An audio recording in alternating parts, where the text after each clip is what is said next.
بے حد عجیب تھا۔ کوئی اضطراب، بے چینی اور پریشانی تو ان دونوں کے درمیان نظر ہی نہیں آ رہی تھی، ایک دوسرے کی تکلیف کا سن کر بھی۔ شاید ہی ماما بی بی ان کے بارے میں اس طرح کی کوئی بات سن کر اس طرح مسکرائیں، کون جانتا ہے۔ ناصرہ نے شیلف پر پڑی ایک تصویر اٹھا کر صاف کی۔ گھر چھوڑ دینے کا فیصلہ اس کی زندگی کی سب سے مشکل اور تکلیف دہ فیصلوں میں سے ایک تھا، مگر اس کے علاوہ اس کے پاس اب دوسرا کوئی راستہ نہیں تھا۔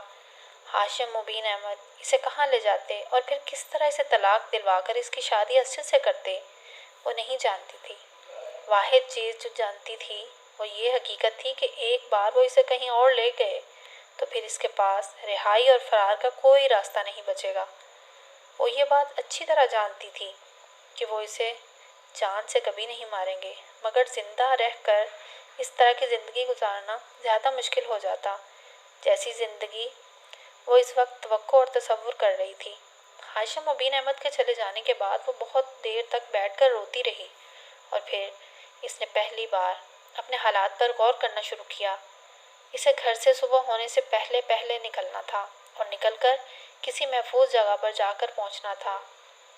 محفوظ جگہ؟ اس کے ذہن میں ایک بار پھر جلال انصر کا خیال آیا۔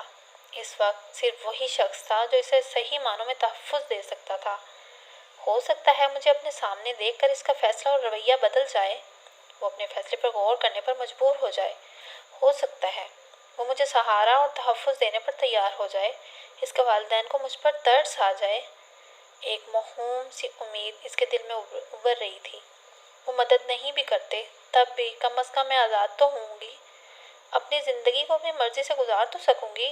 مگر سوال یہ پیدا ہوتا ہے کہ میں یہاں سے کیسے نکلوں گی اور جاؤں گی کہاں؟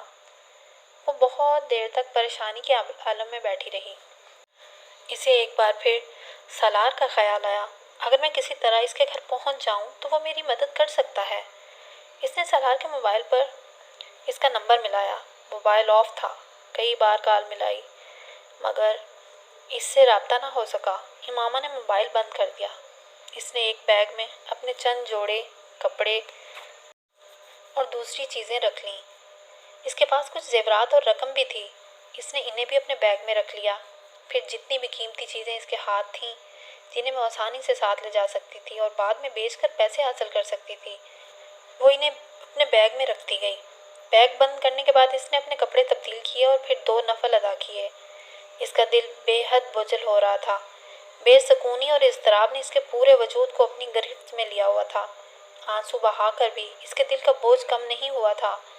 نوافل ادا کرنے کے بعد جتنی آیات اور صورتیں اسے زبانی یاد تھیں اس نے وہ ساری پڑھ لیں۔ بیگ لے کر اپنے کمرے کی لائٹ بند کر کے وہ خاموشی سے باہر نکل گئی۔ لاؤنج کی ایک لائٹ کے علاوہ ساری لائٹس آف تھیں۔ وہاں زیادہ روشنی نہیں تھی۔ وہ محتاط انداز میں چلتے ہوئے سیڑھیاں اتر کر نیچے آ گئی اور پھر کچن کی طرف چلی گئی۔ کچن تاریکی میں ڈوبا ہوا تھا۔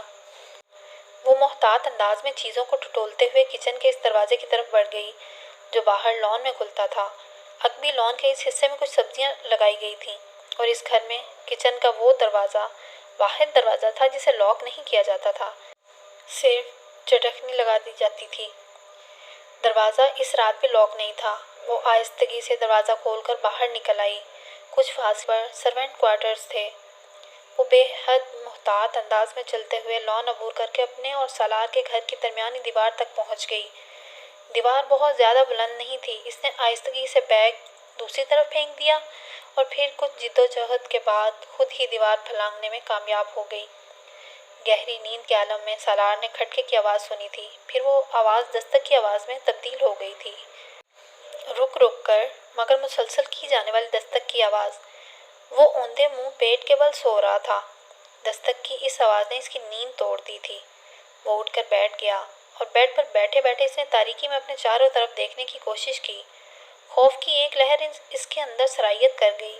وہ آواز کھڑکیوں کی طرف سے آ رہی تھی، یوں جیسے کوئی ان کھڑکیوں کو بجا رہا تھا مگر بہت آہستہ آہستہ۔ پھر شاید کوئی ان کھڑکیوں کو ٹٹولتے ہوئے کھولنے کی کوشش کر رہا تھا۔ سالار کے ذہن میں پہلا خیال کسی چور کا آیا تھا۔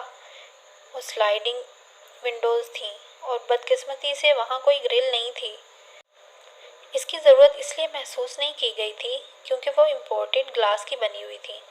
جنہیں آسانی سے توڑا یا کاٹا نہیں جا سکتا تھا اور انہیں صرف اندر سے کھولا جا سکتا تھا۔ گھر کے چاروں طرف موجود لان میں ویسے بھی رات کو کتے کھلے ہوتے تھے اور ان کے ساتھ 3 گارڈز بھی ہوتے تھے، مگر ان تمام حفاظتی اقدامات کے باوجود اس وقت اس کھڑکی کی دوسری طرف موجود چھوٹے سے برآمدے میں کوئی موجود تھا جو اس کھڑکی کو کھولنے کی کوشش میں مصروف تھا۔ اپنے بیڈ سے دبے قدموں اٹھ کر وہ تاریکی میں ہی کھڑکی کی طرف آیا۔ جس طرف سے آواز آ رہی تھی وہ اس کے بالکل مخالف سمت گیا اور بہت احتیاط کے ساتھ اس نے پردے کے ایک سرے کو تھوڑا سا اٹھاتے ہوئے کھڑکی سے باہر جھانکا۔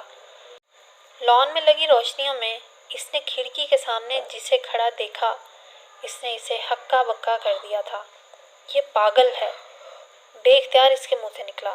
اس وقت اگر لان میں پھرتے 4 غیر ملکی نسل کے کتے اسے دیکھ لیتے تو سالار یا کسی بھی دوسرے کے پہنچنے سے پہلے وہ اسے چیر پھاڑ چکے ہوتے، اور اگر کہیں گارڈز میں سے کسی نے اسے وہاں دیکھا ہوتا تو بھی وہ تفتیش یا تحقیق پر وقت ضائع کرنے سے پہلے اسے شوٹ کر دیتے۔ مگر وہ اس وقت بالکل محفوظ وہاں کھڑی تھی اور یقیناً اپنے گھر کی دیوار پھلانگ کر یہاں آئی تھی۔ ہونٹ بھیجتے اس نے کمرے کی لائٹ آن کی۔ لائٹ آن ہوتے ہی دستک کی آواز رک گئی تھی۔ کتے کے بھونکنے کی آواز آ رہی تھی۔ پردہ کھینچتے ہی اس نے سلائڈنگ ونڈو کو ہٹا دیا۔ اندر آؤ جلدی، سالار نے تیزی سے امامہ سے کہا۔ وہ کچھ نروس ہو کر کھڑکی سے اندر آ گئی۔ اس کے ہاتھ میں ایک بیگ بھی تھا۔ پردے برابر کرتے ہی سالار نے مڑ کر اس سے کہا، فار گاڈ سیک امامہ، تم پاگل ہو؟ امامہ نے جواب میں کچھ نہیں کہا۔ وہ اپنا بیگ اپنے پیروں میں رکھ رہی تھی۔ تم دیوار کراس کر کے آئی ہو نا؟ ہاں، تمہیں گارڈز یا کتوں میں سے کوئی دیکھ لیتا تو؟ اس وقت باہر تمہاری لاش پڑی ہوتی۔